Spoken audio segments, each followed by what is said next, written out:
Well, let's continue the series, and this time I'm going to analyze JBL sand, specifically Sansibar and even more specifically white.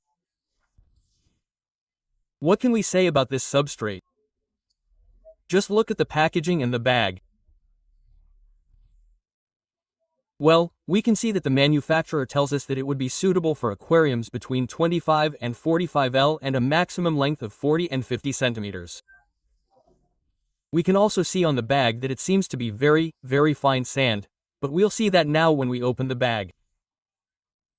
This bag weighs 10 kilograms, and the manufacturer also tells us that it is suitable for plants, either only with this type of sand, Sansibar, or it can be combined with aquabasis, which is also a product sold by the JBL brand.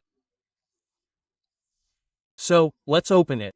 We'll check if it contains iron, if it raises the pH, if it's easy to siphon, if we can take it to the bucket, in short, everything we do in this series. So come on, let's start opening it. We'll open it from a corner without messing it up too much because it seems to be very, very thin and I'm a little scared. Okay, there it is. We're going to do an initial test, and I'm going to put it in a bucket to see if this substrate can be put directly into the aquarium or if it needs to be washed first.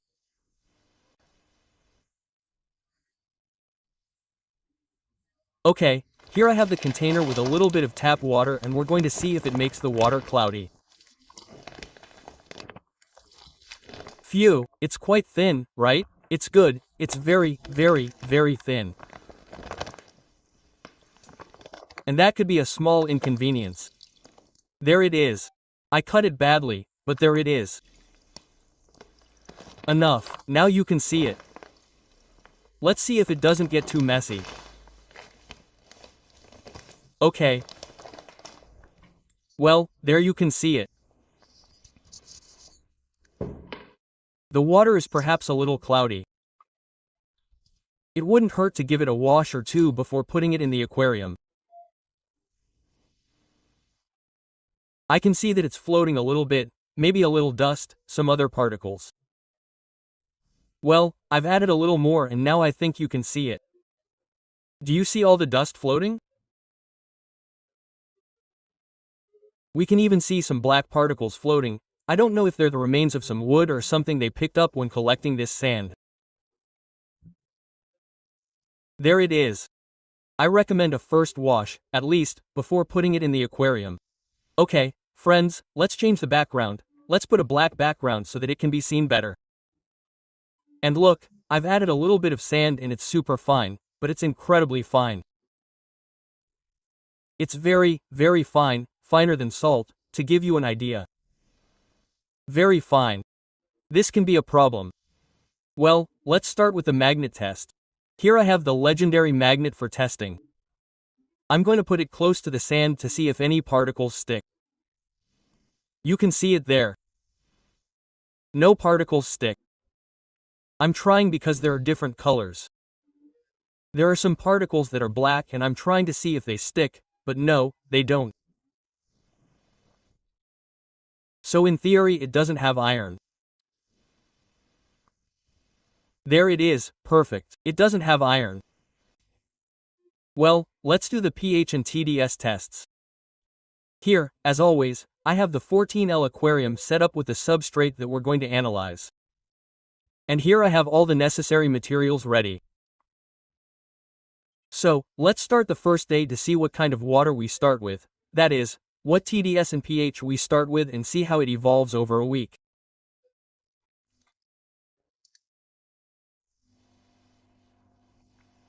Let's first look at the TDS, which I don't know if you can see, but it's 49. There it is.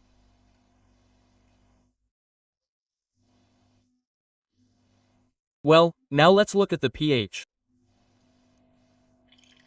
Well, the result of the pH test from the first day is there, 6 and 5. Well, friends, we're already on the second day. Let's look at the TDS. Let's see how much they've gone up. There it is. I think you can see it. 52 TDS. Let's see the pH. Well, the result of the pH test from the second day. There it is, 6 and 5. Well, let's see how much TDS they show today. There it is, 53. And here we have the result of the pH test from the third day. I would say it's more like 7. There it is, and maybe yesterday it wasn't at 6.5, but rather closer to 7. But today, yes, today I see it more clearly. Today it's at 7. Well, here we are for another day. Let's see how much TDS they show today. There it is, 53. Perfect. Well, there's the result of the pH test. Today it's 7. Well, let's see the TDS test. Let's see how much it shows today. There it is, 53. So things are pretty stable. Okay, friends, well, one more day the result of the pH test is 7, so for now it's pretty stable. Okay, friends, we're now on the penultimate day. Let's see what the TDS is reading. There it is, 53. At the moment it seems to be quite stable. And well, the result of the pH test, as always these days, is at 7. Well, friends, we're now on the last day of the experiment. Let's see what the TDS is reading today. There it is, 54. So, the conclusion regarding TDS and we could say hardness is that it remains stable throughout the week.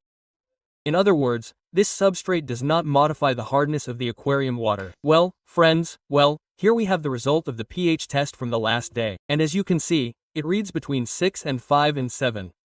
It's not clear where to put it. We would put it in the middle. Let's put 6.6, 6.7. So, in conclusion, we can say that this type of sand, specifically Sansibar white sand, does not modify the water values and is completely suitable for aquariums. As we said before, this sand is very fine. Let's see how it behaves in an aquarium. For example, if I'm here, with this stick and such, if I start to move the substrate a little, you can see that it rises quite a bit. Right now I have the filter stopped, okay? Because I don't want these particles to get sucked in. Look, I don't move it too much or bury the stick too much, okay? You can see it there. It rises quite a bit. Let's imagine that we have ancestor, runneras, some fish that likes to bury themselves, whatever. It moves quite a bit. If we have the filter connected and we have a lot of current, this sand can rise quite a bit. Look, there you see how it rises. It's one of the biggest drawbacks that I find with this sand. Of course, as an advantage, I'm going to exaggerate quite a bit. Notice that the water doesn't get cloudy. Let's let a few seconds pass. Notice how much sand has risen. But if we let a few seconds pass, you'll see that it settles and the water doesn't get cloudy.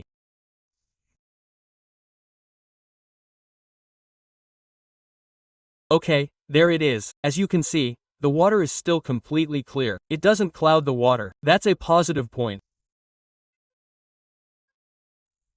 The negative things that I see are because of this that floats quite easily. It can get inside the filter, it can enter, let's say, the rotor compartment, and I think that if it gets in there it can damage the filter.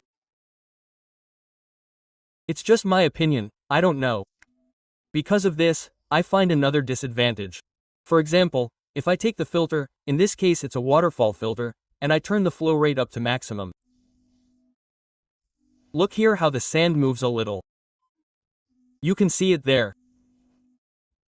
And well, as the hours or days go by, eventually there will be less sand and a small hole will be made. Well, let's see the last characteristic of this sand. As you can see, I have already installed the siphon in the aquarium and we are going to see how this type of substrate is siphoned. First, let's see how, for example, if we siphon in the same way as we would normally siphon any other type of substrate, we see that a lot of sand is lifted and the siphon ends up absorbing all this sand and taking it to the bucket. We can do it very carefully. Note that if, for example, we do it this way, it is true that it will take a long time to siphon the entire aquarium, but we will avoid taking too much sand to the bucket. Inevitably, due to the granulometry of this sand, we are going to take sand to the bucket no matter what. So if we have the aquarium for a long time and if we siphon a lot, well, many times, we will end up with less sand than at the beginning, that is clear. So, how do we siphon this type of substrate or sand? Well, Basically it would be with the siphon, okay? Approaching the sand, but not quite there, you see, there it is, but without touching the sand. It's quite a tedious job, and depending on what, you can see the trash there, depending on what, it doesn't quite absorb it. Inevitably, then, we're going to take a little bit of sand with us. There you see that as soon as we touch the substrate a little, it all rises. That's one of the drawbacks of this sand. And well, friends, that's it for today's video. I hope you liked it. Give it a like, subscribe, and I'll see you in the next video. Come on, greetings. Bye.